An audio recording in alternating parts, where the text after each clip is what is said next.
Opa, tudo certinho com você?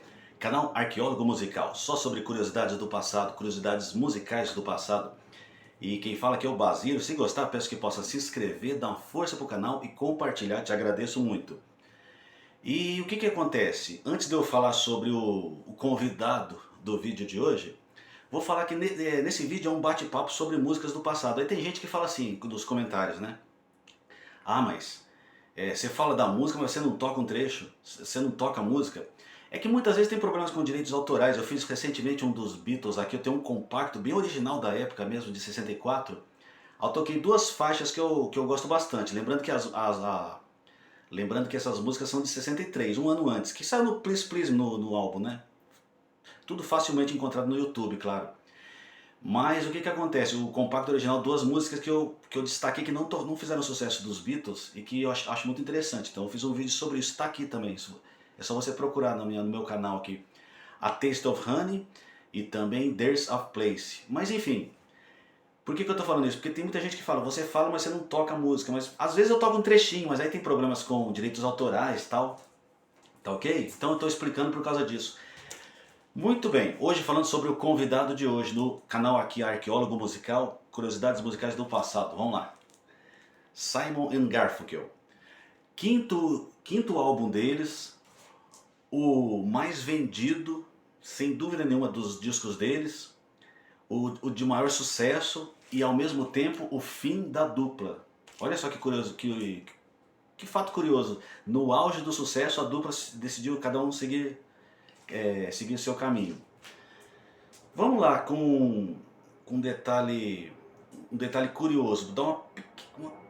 Lógico que está facilmente aqui no YouTube, né? Então eu dou uma biografia, bem um compacto dos melhores momentos. Tem um avião passando aqui. O Simon e Garfunkel, eles começaram a carreira lá, são norte-americanos, né? Começaram a carreira lá nos anos 50 e fizeram um sucessinho razoável, como uma dupla Tom e Jerry. Mas não emplacou dos anos 50. Eles eram muito jovens, nasceram em 42, começaram a fazer um sucesso considerado em 1957. Aí acabou que a dupla se desfez e eles acabaram se reencontrando lá nos anos 60. E aí que mudou o nome do Paul Simon e o Art Garfunkel, ficou Simon and Garfunkel. Mudaram esse nome. E aí eles gravaram um disco em 1964, um disco de 12 faixas, chama Quarta-feiras às 3 da manhã. É a tradução do nome do disco, né? Dentre as faixas, eles gravaram pela Columbia Records. Aí o que que aconteceu? Teve das faixas, a única que é conhecida é The Song of Silence. Só que tem um detalhe interessante aí. Eles gravaram com o Paul Simon, que era o grande responsável pela dupla, o Art Garfunkel, que era a voz da dupla, a maior voz da dupla, o destaque, mas o Simon era o produtor. Embora o Garfunkel também foi produtor ao longo da década de 60. Mas o que que aconteceu?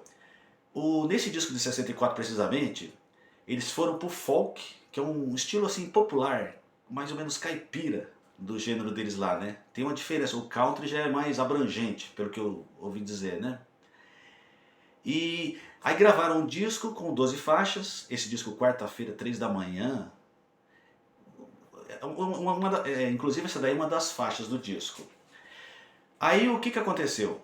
O disco não vendeu nada, não fez sucesso nenhum. O Paul Simon ficou muito desanimado com o negócio e ele foi pra Califórnia tentar música da mesma forma, mas de outras...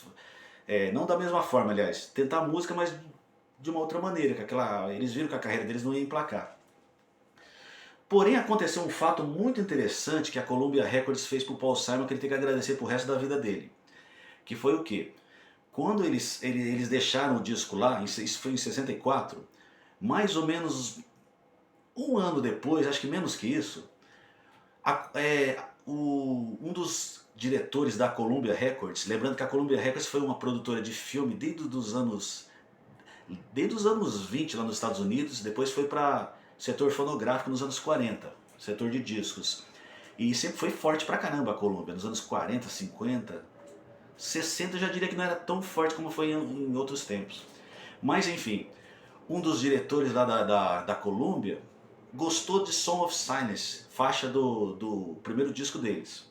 Mas falou, putz, esse folk não tá legal, vamos fazer o seguinte, vamos dar uma roupagem nova para essa música aí. Aí introduziu bateria, introduziu um monte de elementos elétricos que deu uma cara totalmente nova para a música. E os caras, o pessoal da Columbia, esses produtores, diretores, eles decidiram, os caras tinham grana, né, falou, fizeram um jeito de tocar no rádio essa música. Daí foi só história, a música estourou. O Paul Simon, assim que ele chegou, ele e o Garfunkel, mas ele que produziu mais, né? Ele fala que ficou surpresíssimo com a coisa, porque ele viu a música dele tocar no rádio de uma forma diferente, não tinha nada a ver com aquele folk que eles gravaram, só com o violão, aquela coisa, nada a ver. Um som total, ficou até aí que eles mudaram o estilo, né? Folk rock. Mas ficou, na minha opinião, ficou 10 vezes melhor do que a gravação de 64. Aí o Paul Simon entrou em contato com o pessoal, voltou correndo e aí gravaram um segundo disco, que foi o disco Song of Silence. E aí nesse disco também teve I Am Rock, que fez sucesso pra caramba. E aí foi história. Mas foi interessante o que aconteceu com o Paul Simon, porque eu fiz um vídeo recentemente do Johnny Metz, que também a carreira dele foi pela Columbia Records, aconteceu algo igualzinho. Em 1956 o Johnny Metz gravou o primeiro disco dele, só que totalmente no estilo jazz. E o que aconteceu? Não vendeu nada do primeiro disco dele. Aí um produtor lá chamado Mitch Miller, que foi um cara quentíssimo, o diretor artístico da Columbia na década de 50, falou, não, pera aí, eu gostei da voz desse menino, mas esse estilo jazz tá batido, isso aí tem muitos cantores igual a ele, vamos fazer uma coisa diferente.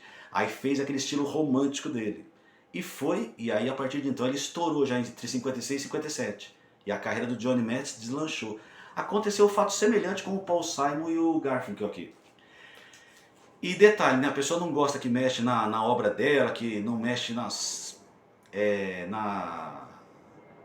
obra dele de uma forma geral, mas o Johnny Metz e o Paul Simon e Garfunkel não tem o que reclamar, porque se não fossem os diretores e produtores da Columbia Records, eles nem conhecidos seriam. O primeiro disco do Paul Simon e Garfunkel foi um fracasso, do Johnny Metz lá atrás, nos anos 50 também. Aí aconteceu que eles gravaram, portanto, o disco Song of Silence com I'm on Rock. Aí Song of Silence saiu essa música já nova. A mesma música de 64 no disco, mas no segundo disco já com uma roupagem nova que estourou o mundo afora. E aí veio o terceiro disco, que foi o Brookings. Deixa eu só conferir aqui se é o disco. Brookings é o... Se não me falha a memória, ele é o terceiro disco. Brookings foi o... Aí eles produziram... Não, acho que foi o quarto disco, o Brookings dele, que fez muito sucesso também, que aconteceu o seguinte. Aí eles gravaram Song of Silence, estourou o segundo disco, o primeiro um fracasso comercial. Aí veio em 67 que o Paul Simon e o Garfunkel, eles foram convidados a produzir a trilha sonora para o filme A Primeira Noite de um Homem, com Dustin Hoffman. Fez muito sucesso até no Brasil esse filme. Só não vou lembrar o título original em inglês, né?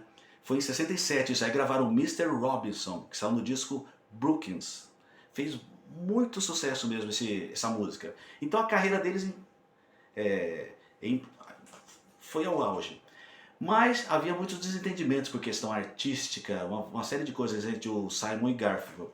E eles já haviam, após isso eles já haviam se definhando, a dupla via se andando para trás, né? Mas aconteceu que eles produziram muita coisa entre 1969 e 70, e o Paul Simon muito envolvido, e saiu esse disco aqui, ó, Bridget of Troubled Water. A tradução da música é... Deixa eu só achar aqui, parece só um minutinho, deixa eu ver. Ponte sobre águas turbulentas. É uma música mais ou menos espiritual. Tanto no disco Brookings, o disco anterior, aliás, o Brookings foi o quarto disco deles, viu? Não foi o terceiro não, foi o quarto. Deixa eu ver. Eu vou precisar conferir isso. Mas o Brookings foi o penúltimo, já havia esse sucesso com músicas mais espirituais assim, e o Paul Simon decidiu, ele que foi assim, o responsável pela criação artística da dupla mesmo. Então ele decidiu trazer isso para esse disco.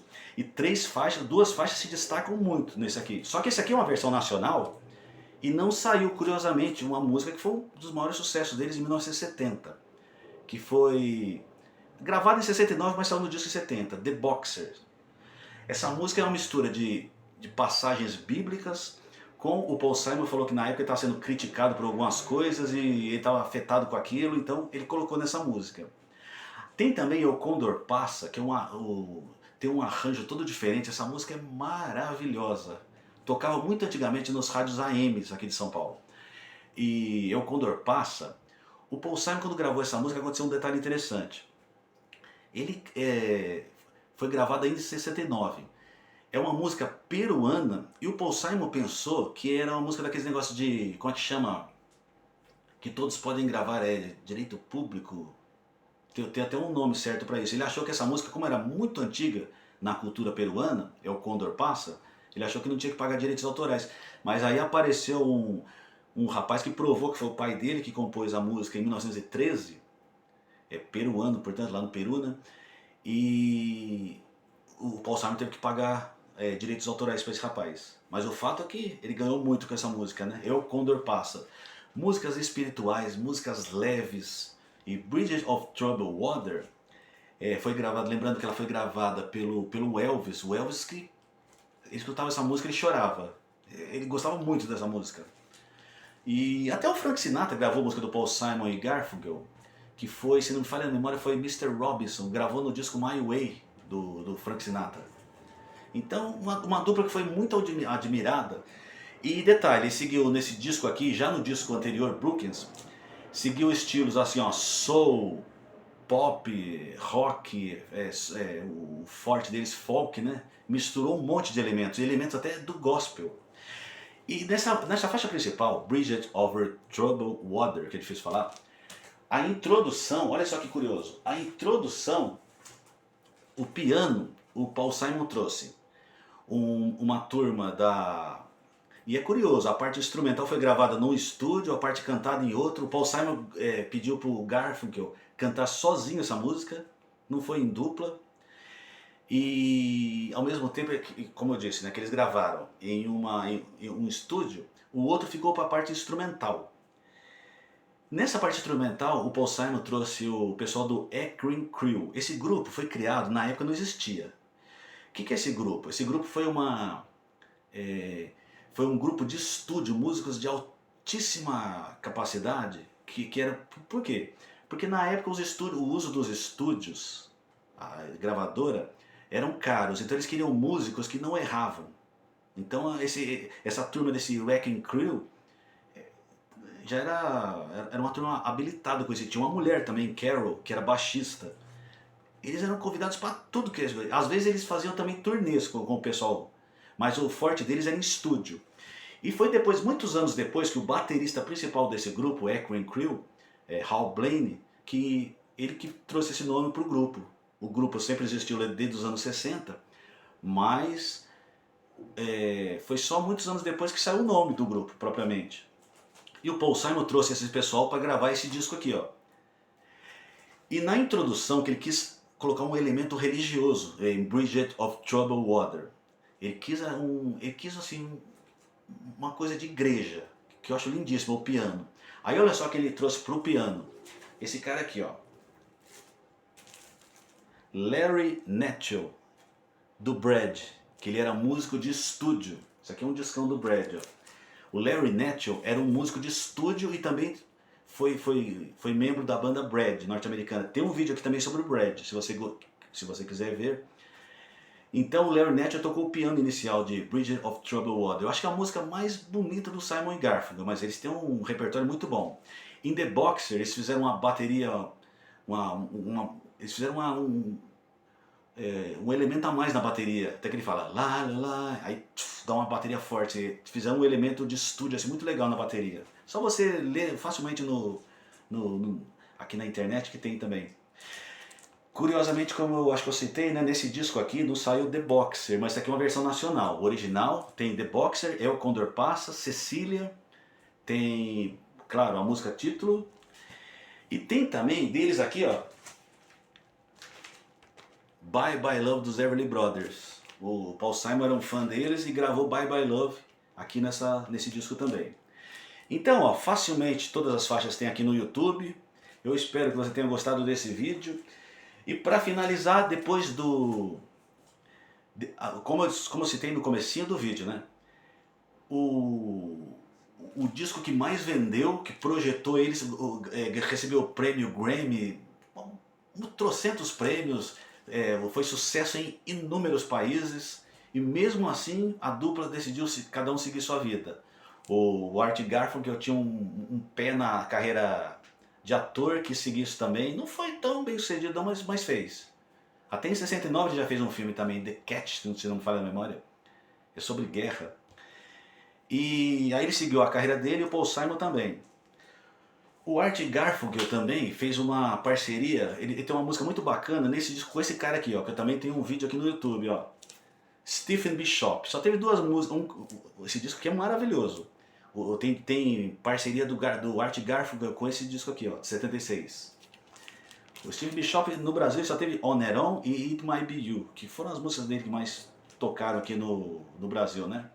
Mas eu estou fazendo uma correlação para você ver. Aí o Art Garfunkel também teve Why Worry, uma música que fez bastante sucesso ainda nos anos 70. Depois a gente aqui no Brasil conheceu ela mais com o Dire Straits, né? E para finalizar também informações, o Paul Simon, ele gravou uma música, Obvious Child, é isso? Ele gravou uma música em Salvador, na Bahia, com o Olodum, foi mais ou menos 91. E eu lembro que, pelo menos aqui em São Paulo, na época passou bastante o vídeo nos programas de clipe. Tipo, na época era o Clip Trip, um programa pela TV Gazeta. E fez bastante sucesso. Eu só não vou saber te dizer quem que foi primeiro, o Paul Simon ou o Michael Jackson, porque os dois gravaram música com o Olodum da Bahia. E não sei quem gravou primeiro, mas as duas músicas fizeram bastante sucesso naqueles anos no mesmo ano, 91 mais ou menos. Então, ó, Bridge of Troubled Water, clássico disco de 1970, músicas que já foram produzidas em 69, aí vieram pra cá. E eu espero que você tenha gostado. E facilmente as faixas são encontradas aqui no YouTube, ok? Simon Garfunkel, 5 discos, fim da dupla, cada um seguiu sua carreira. Mas continuaram amigos, não foi uma briga assim muito, foi um desentendimento acho mais artístico assim, mas não foi aquela pegada quente não, tá ok? Tem até um vídeo no YouTube em que é um prêmio que eu acho que quem ganha, se não me falha a memória, é a Roberta Fleck, em 76, 77. Roberta Fleck naquela época teve músicas de grande sucesso, até com o Donald Hathaway, aquele que se matou, né? E tá o John Lennon lá na premiação, junto com o Simon e o Garfunkel lá. Tem facilmente no YouTube também. Quem falou aqui foi o Basílio, aqui é um canal de bate-papo, tem gente que fala assim, ah, poxa, mas fala, não toca música e tal, é que tem esse problema de direitos autorais, mas as músicas assim eu vou deixar na descrição, e são músicas facilmente encontradas aqui no YouTube, você pode curtir à vontade. Abração, valeu!